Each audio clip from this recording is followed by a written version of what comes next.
menjemput Hidayah meski harus diceraikan suaminya dan diusir oleh kedua orang tuanya. Umur saya 32 tahun. Mu'alaf di tahun 2018. Saya dan bapak saya memang aktivis gereja. Bapak saya pemain musik di gereja dan saya paduan suara.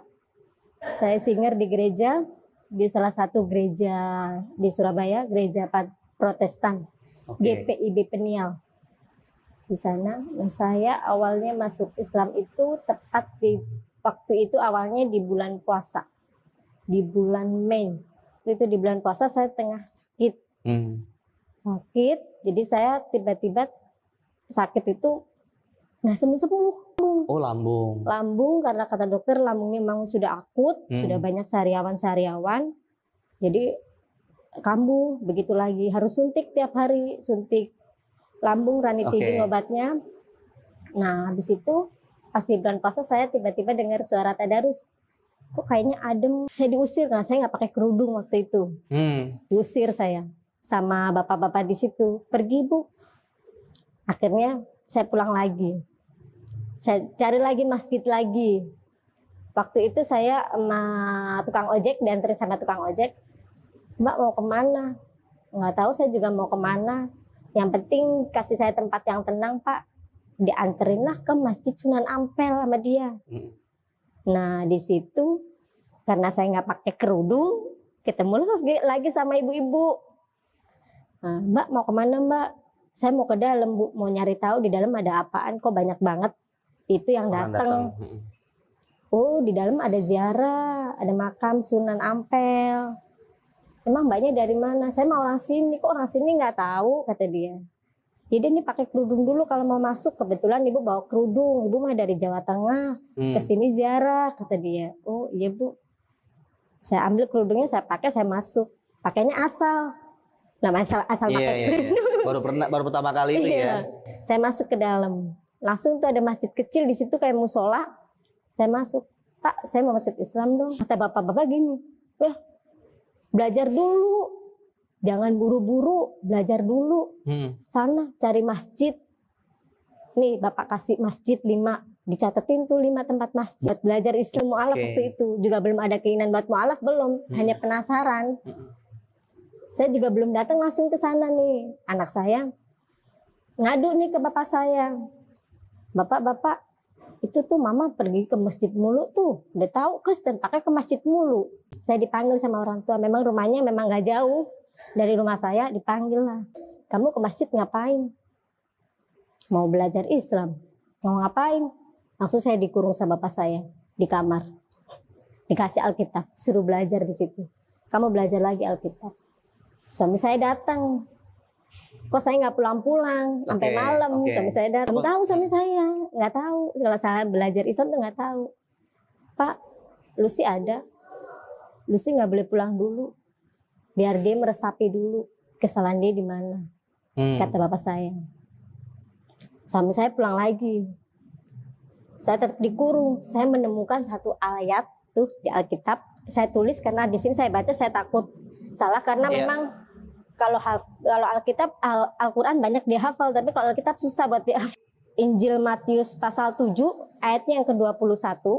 Bukan setiap orang yang berseru kepadaku Tuhan Tuhan akan masuk ke dalam kerajaan surga, melainkan dia yang melakukan kehendak Bapakkulah yang di surga. Sini Nabi Isa aja nggak menyajikan untuk masuk surga walaupun kita berseru-seru Tuhan, Tuhan. Nggak ada perjanjian surga di situ. Orang di Alkitab dijelaskan kok. Langsung buka, menemukan langsung.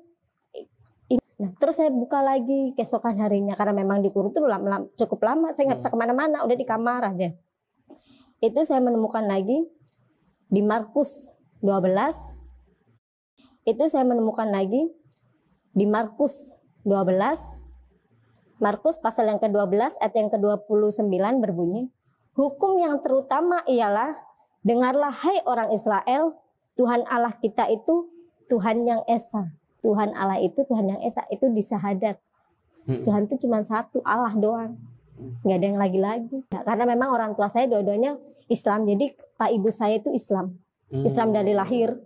Tiba-tiba saya juga nggak tahu, tiba-tiba masuk di Kristen. Menikah juga menikah di Kristen mereka. Punya anak 3, abang saya dan adik saya. Nggak tahu suaranya kayaknya enak, apa karena dari pembawaannya yang melantunkan baca. Langsung penasaran, kok enak banget. Biasanya enggak, kok enak banget. Alaf itu dari Alkitab itu saya menemukan ayat-ayat itu yang nggak menjanjikan saya di surga. Saya sia-sia dong selama ini. Saya hanya iseng. Saya hanya iseng aja. Kalau di gereja kan kita mau masuk Kristen gampang banget, tinggal dibaptis. Pak, saya mau masuk Kristen langsung dibaptis. Nggak pakai persyaratan A, I, U, E, O, babi, bu, bebu, itu nggak ada. Nggak ada suruh belajar dulu di gereja. Cara beribadah juga di Kristen nggak ada yang anjuran yang beribadah yang kayak gimana. Kalau di Islam kan memang harus belajar dulu cara beribadah yang benar itu seperti apa. Dari mulai wudhu, sebelum kita melakukan ibadah. Dari ayat-ayat itu, saya jadi memantapkan saya, ini nggak ada di ajaran saya. Seperti sama bapak saya. Gimana kamu? Sudah baca sampai mana? Kata bapak saya seperti itu. Saya bacain, Pak, saya menemukan ayat ini, saya menemukan itu. Bapak saya tetap, kamu tahu nggak Islam itu seperti apa? Tahu nggak kamu teroris? Gereja waktu itu memang ada pengeboman gereja di tahun 2018 di Surabaya. Tuh Islam jahat, ngebom gereja. Ada orang gereja ngebom masjid, kata bapak saya. Kamu masih tetap mau belajar Islam? Saya diem aja waktu itu. Terus ibu saya ikut campur. Kamu tahu nggak di Islam, hidup kamu bakal susah. Jadi seperti itu. Tuh lihat almarhum ibu saya sama bapak saya. Kata ibu saya kan memang nenek kakek Islam. Jadi kakek nenek Islam, tapi memang sudah almarhum semuanya. Tuh lihat. Karena memang benar-benar faktor ekonomi juga kurang. Jadi yang menopang saudara semua itu memang dari bapak dan ibu saya. Karena kan dunia ini cuma sementara. Saya tetap itu sama bapak saya. Tapi maaf Pak, teroris segala macam itu kan oknum, bukan ajaran Islam. Ajaran Islam juga mungkin kan nggak ada seperti itu oknumnya. Jadi jangan salahkan keyakinannya gitu. Saya bilang seperti itu. Tetap aja yang kekeh. Yaudah, tutup lagi pintu. Bukan lagi ayat-ayat lagi. Karena hanya megang Alkitab aja. HP enggak. Apapun enggak, sampai 1 minggu. Akhirnya gimana Lus? Ke gereja hari Minggu ngisi vokal. Iya Pak, saya tetap ikut ke gereja waktu itu sama Bapak. Nah ini juga pendeta waktu itu khotbah tentang ulangan. Jangan ada padamu Allah lain di hadapanku. Kata pendeta, jangan ada padamu Allah lain di hadapanku. Cuman Allah. Allah. Kenapa ada yang lain? Sedangkan di kitab aja seperti itu tulisannya. Ya kan? Tahu kebetulan, tahu apa bagaimana, tahu Allah udah ngirim tuh si pendeta sih. Seperti itu saya juga nggak tahu. Tiba-tiba aja seperti itu khotbahnya. Saya dengerin pulang dari masjid, Pak saya mau izin pulang dari gereja, Pak saya mau izin main. Oh ya udah bapak saya udah girang nih, saya udah mau ke gereja. Saya udah seperti biasa ikut nyanyi.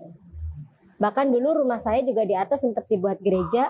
Lagi renovasi dan dipindahkan kegiatan gereja di rumah saya waktu itu. Datang ke masjid 1. Pak, saya mau masuk Islam. Pak, saya mau masuk Islam. Sama si masjid ini saya ditolak. Karena harus minta surat izin dari suami. Karena ibu sudah bersuami. Saya waktu itu bawa KTP sama kartu kakak. Masuk Islam, Pak. Harus izin dari suami. Nggak mungkin saya izin sama suami saya. Hal mustahil buat saya kalau saya izin. Pasti nggak bakal diizinkan. Saya datang lagi nih di alamat yang kedua. Masjid yang kedua. Pak, saya mau masuk Islam. Harus ada surat izin dari orang tua. Waduh, surat izin dari orang tua. Waduh, lebih berat lagi nih surat izin dari orang tua. Coba nih masjid ketiga, kalau memang semuanya ini masjid nolak saya, ya sudah mau dikata apa. Bisa jadi saya nggak jadi mualaf. Karena nggak ada yang menguatkan saya, nggak ada yang ibarat kata nguatin saya di situ, keinginan saya. Datang masjid ketiga, di Masjid Cengho itu terakhir, alhamdulillah. Itu saya belajar, nggak langsung mualaf, belajar dulu. Belajar wudhu, belajar sholat. Bahkan baru disahadatin di bulan Agustus tuh belajar dari mulai bulan Juni. Balik dari rumah, itu orang rumah belum ada yang tahu saya masuk di Islam. Bolak-balik itu pun pakai kerudung saya di tengah jalan. Pak, saya pesen Gojek waktu itu, aplikasi Gojek. Saya izinnya ke rumah sakit, mau suntik. Oh iya, mau ke rumah sakit mau suntik. Iya. Nah, saya bolak-balik tuh ke masjid, pakai kerudung di tengah jalan. Saya tanya Pak Ustadz, saya nggak apa-apa pakai kerudungnya di tengah jalan. Soalnya saya kalau pakai di rumah nggak mungkin. Iya. Nah, satu saat ketahuan sama suami saya Dari? riwayat Gojek. Tujuannya hanya satu, Masjid Cengho, Masjid Cengho, Masjid Cengho. Ditanya sama suami, kamu ngapain? Sama menemukan kerudung dalam tas yang biasa saya buat pergi ke sana. Oke. Kamu ngapain? Saya mau masuk Islam. Saya sudah nggak bisa lagi sama kamu kalau kamu memutuskan masuk Islam. Pulang saja ke rumah orang tua kamu. Saya nggak mau, kata dia. Saya pulang ke rumah orang tua saya kebetulan belum tahu. Jadi aman saya nih, aman nih ceritanya nih, masih aman. Pulang ke rumah orang tua saya masih bolak-balik ke Masjid Cengho nih. Karena suami saya nggak lapor ke bapak saya. Cuman gini dong, kok kamu nggak pulang-pulang terus di sini mulu? Nggak apa-apa, udah izin sama Gin. Oh, mas suami, oh ya udah, nggak dimarahin. Enggak, udah izin mau di sini. Iya. Nggak curiga bapak saya. Suatu saat saya sholat di rumah, sholat zuhur, sholat asar di rumah. Bapak saya kebetulan di depan pintu kamar mandi. Kamu ambil wudhu, Lus? Enggak. Kok kerannya bunyinya begitu? Katanya. Bunyinya lain. Enggak. Saya sholat di atas. Pas kebetulan saya dirawat, abang saya ngebongkar kamar saya, ada mukena dan sajadah. Saya pulang dari rumah sakit, langsung saya diinterogasi sama orang tua. Kamu sholat di rumah? Iya Pak. Kamu tahu nggak ini rumah orang Kristen? Tahu. Kalau kamu tahu ini rumah orang Kristen, kamu pergi dari sini. Nggak usah bawa apapun, bawa baju yang kamu pakai. Saat itu juga, uang saya udah nggak punya. 1.000 rupiah aja saya nggak punya. Suami udah menceraikan saya, bahkan surat cerainya resmi udah keluar, udah lama. Anak-anak awalnya yang perempuan memang ikut suami. Waktu itu umur 10 tahun, yang satu umur 9 tahun. Ikut suami. Gak pernah kontak juga waktu itu. Akhirnya kontak-kontak anak saya, "Mah, aku mau masuk Islam dong, ajarin aku." Padahal anak aku sekolah di SD Katolik, Vincentius, Surabaya. Masya Allah. Tiba-tiba, padahal dia nggak punya teman Islam. Teman main nggak pernah main. Karena memang sekolahnya dari pagi pulang sore. Mama, lagi ngapain? Lagi santai aja nih Kak. Gitu. Oh, yaudah, chat-chatan nih panjang lebar. Yaudah Kak, Mama izin dulu ya, mau sholat dulu. Oh Mama sholat? Iya, oh iya. Jadi dari ketertarikan dari saya sering izin buat sholat, saya sering izin buat puasa, sunnah. Jadi anak saya tertarik. Ya. Adik mana Mah? Lagi di masjid adik kamu. Jadi tertarik seperti itu. Masya Jadi izin kalau kamu masuk Kristen, Islam, izin saya bilang. Izinlah ke ayahnya.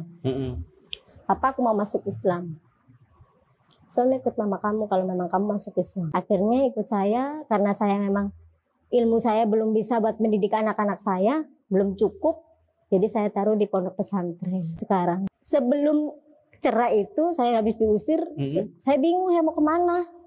Saya waktu itu malam, habis maghrib, saya mau kemana ya, akhirnya tujuan saya ke stasiun. Anak saya yang kecil nih, yang laki umur 2 tahun, stasiun kereta. Dari malam sampai ke subuh, saya nggak naik-naik. Ada orang tuh nanya, "Bu, kok perasaan dari tadi nggak naik-naik? Emang tujuannya kemana?" Nggak tahu saya kemana. Lah, kok nggak tahu tuh, kasihan anaknya. Saya emang nggak tahu Bu mau kemana. Orang saya diusir dari rumah, saya bingung mau kemana. Akhirnya saya cerita, ya sudah, saya kasih tumpangan, kata dia. Saya ongkosin buat ikut saya, tapi saya nggak bisa numpangin lama-lama, kata dia. Oh iya Bu, dikasih sama tumpangan sama mereka, sama orang baik. Dibawalah ke sini. Yang lelaki, perempuan 2 masih di sana. Yang 2 masih di sana. Jadi yang 2 tuh baru 2 tahun ini, nggak punya siapapun di sini, nggak kenal semua orang di sini. Sampai sini hanya ibu itu tadi yang saya kenal. Ditumbangin dia, saya dicarikan pekerjaan rumah karena memang untuk kerja ijazah saya nggak punya. Ijazah saya nggak megang, kartu kakak juga saya nggak megang. Saya cuma megang sertifikat mualaf sama KTP. Saya dicariin pekerjaan mengerjakan tali masker. Oke. Dengan penghasilan tergantung dapatnya saya berapa per hari. Jadi kayak borongan gitu di rumah. Anak saya yang kecil itu yang bantuin saya, nanti bantuin nganterin kalau sudah jadi nganterin ke bosnya. Awal saya masih kuat. Kuatnya karena saya masih punya Allah. Bukan dipisah. Pisah sama suami, saya punya anak nih sama Iya. anak saya. Kita punya Allah bang, punya Allah yang nyiptain kita. Jadi masa iya sih Allah nyobek mulut kita nggak dikasih makan. Soalnya kan ucapan ibu saya gini, jangankan lu buat hidup, buat makan aja lu bakal susah. Itu ucapan ibu saya yang saya dengar. Sampai sekarang akhirnya ibu saya udah meninggal di tahun 2019 di bulan Desember. Sempet telepon di bulan Desember juga tanggal muda pokoknya itu ibu saya telepon.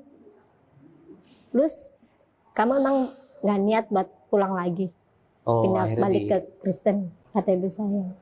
Saya bilang enggak bu, maaf udah pilihan saya. Jika kamu memang nggak mau balik ke Kristen, mending kamu minum racun aja sama anak kamu. Cuman bikin malu keluarga. Bikin aib keluarga, mending mati sekalian. Ibu nggak punya anak kamu nggak apa-apa. Nggak tahunya ibu saya mau pulang. Dan saya tuh sempat mimpi ibu saya itu di dekat pembakaran digosong.